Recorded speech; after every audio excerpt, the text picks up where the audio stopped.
Live from Fargo and serving you on TV, online, and on the go. This is Valley News Live at 6. Apparently somebody just really wanted to get to Moorhead.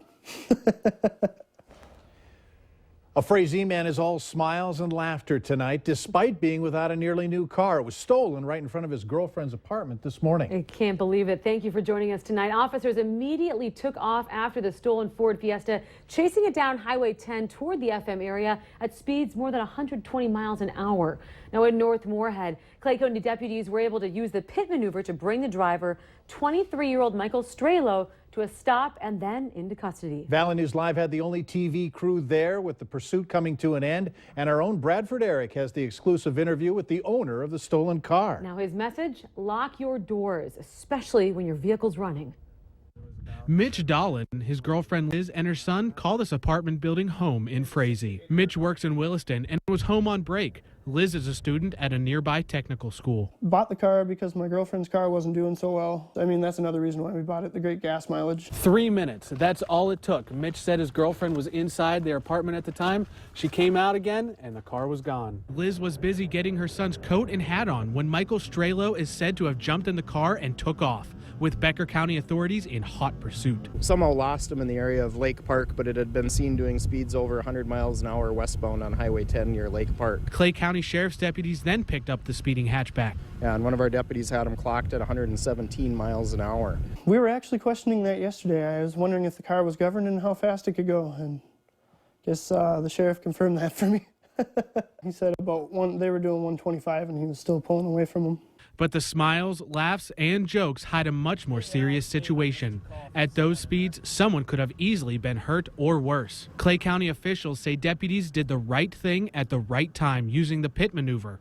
It's where a squad car hits the back corner of another vehicle, causing it to spin and ultimately stop. Causes some damage, but in the greater scheme of things, in the big picture, nobody got hurt and nobody got killed, and we're willing to pay to fix a squad car here and there to stop these guys from killing an innocent citizen. I guess you live and you learn. Just lock the car all the time.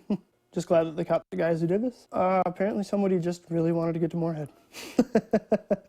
In Minnesota, Bradford Eric, Valley News Live. Mitch says his insurance will take care of his crashed car, but for now, he's just taking it one step at a time before he has to head back to Williston, North Dakota for work. It looks like nothing short of a miracle that a rural Bemidji, Minnesota man survived an explosion that leveled his home. Officials say it appears an accidental propane gas leak caused the explosion at Ken Swenson's home at 5:30 last night. It happened 5 miles southwest of Bemidji. Swenson remains hospitalized with cuts on his head and arm. His wife was not at home when it happened. A neighbor, Dewey Matfield, a retired state trooper, was first on the scene. Matfield says he found the victim lying 30 feet from his home after hearing his calls for help in the dark. He said, I was talking, my furnace was making a funny noise, and he said, I was talking to my wife on the phone, and she was telling me some buttons to push, he said, and that's all I remember. So the house blew up. Yeah. Matfield says that Swenson also asked him about the condition of his dogs. Unfortunately, the fire chief tells us no pets were found alive.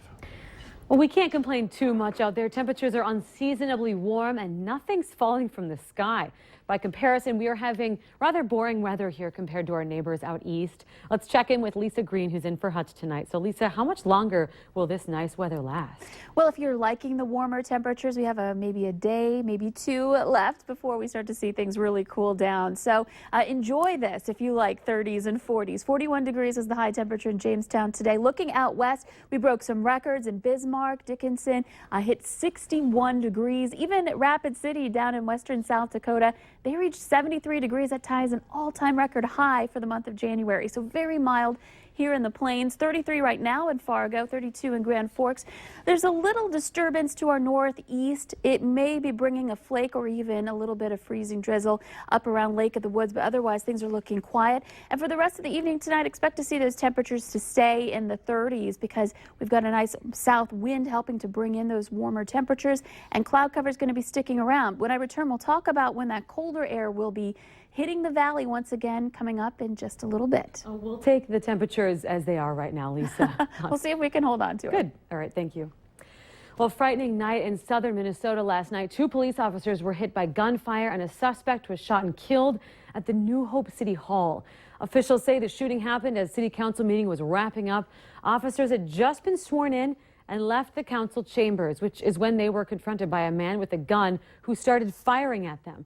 Other officers returned fire and killed the suspect. Officials say the 2 officers are in good condition and are expected to survive. Officials escorted several dozen people from City Hall to the fire station after this shooting. Now, if you ever need help uncovering fraud or corruption in your community, just call our whistleblower hotline and we'll do our very best to get to the bottom of it. Call 701-237-6576. A member of our investigative team will then get on the case and go to work exposing the truth. Some Fargo parents could soon be looking at moving their kids to a different elementary school again. The Fargo School Board is looking at turning a building into an elementary school in plans for the future. Valley News Team's Krista Bain joins us live where the discussion is beginning tonight. Krista? Mike, yes, the school board meeting is underway just right behind me here, and one of the big topics tonight is the Eagles Education Center in South Fargo. Now, right now, it's being used to teach an overflow of students from Kennedy Elementary School. Once Ed Clapp Elementary opens next fall, the Eagles Education Center will be empty as students move over there. A perfect opportunity, Superintendent Jeff Schott says, to use what they already have as another elementary school, anticipating a continuous growing part of Fargo. Currently, Fargo is growing at about 100 to 150 students a year. 3 years from now, the projections that we have, it could go as high as 300 students a year. I'll have more on this discussion tonight and also some boundary changes that the secondary level could be facing.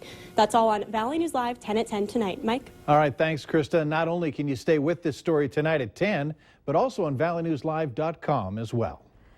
Detectives from North Dakota, along with the University of North Dakota, made a connection between a series of burglaries around the area. They did some searching and discovered the items stolen are being sold on eBay, and the account holder was a Minneapolis resident. But after a continued search, it was discovered the items stolen didn't end at eBay.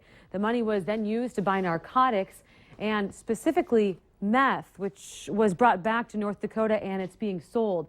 Anywhere from $200 to $400 of meth was exchanged for stolen computers and laptops. About $35,000 to $40,000 worth of stuff was recovered, and a majority of the items belong to the University of North Dakota. Now, it's hard to tell how long it's been going on for, but it is estimated anywhere from 2 to 3 months and could be as far back as August. There is going to be another search for Cole Schwint. He's the 34-year-old Moorhead man who disappeared early last month while snowmobiling along the Cheyenne River. West Fargo's police chief says that the search will resume tomorrow with tracking dogs scouring the area. Mike Wrighton says the Valley Water Rescue Team and a group from Jamestown are expected to bring their mini subs to the site Thursday. Those mini subs are equipped with sonar and cameras. Holes have already been drilled in the ice in the search area. Schwint has been missing since December 2nd. Intensive search efforts for his body were called off in mid-December. Restaurant Report Card is going to return tonight on Valley News Live 10 at 10. This time we head out to Fargo to check out which eateries have been slacking. So tune in tonight at 10 and we'll tell you who needs to clean up their act and who has earned themselves a Clean Plate Award. A Fargo woman who battled cancer for years has a new fight, this time to change North Dakota law. Cindy Agel was diagnosed with stage 2 breast cancer back in 2011, and she says if North Dakota medical facilities told people their breast tissue type, she would have been diagnosed sooner. Cynthia, like 40% of other women, has what's called dense breasts, which is harder for doctors to detect cancer in. And her mammograms were always coming back normal. That is a huge swath of people that have potential risk of breast cancer that may be going undetected. Cynthia will be speaking to a House committee tomorrow, saying that she wants every medical facility to send letters to patients with their tissue type. Minnesota already has this law. The numbers are big, very big, and they speak to a degree of the health of the construction industry in the Fargo-Moorhead area. More than 4,400 permits were issued last year, valued at $1.4 billion. And while commercial work accounts for a big hunk of that value, housing construction is booming. This past year marked the highest number of housing starts in 10 years. The president of the FM Home Builders Association, Clay Dietrich, says housing starts in Fargo were off last year by 28%. He says the uncertainty over the new floodplain regulations and flood protection may have had a hand in that, with buyers opting instead to build in West Fargo, Moorhead, and in Dilworth. Building is booming. Coming back. Yeah, it is. Well, coming up later on Valley News Live at 6, what creative juices are flowing at NDSU? And it's relatively quiet here in the valley. Storms still raging in parts of New England. All the details on that and what we can expect in our forecast coming right after this.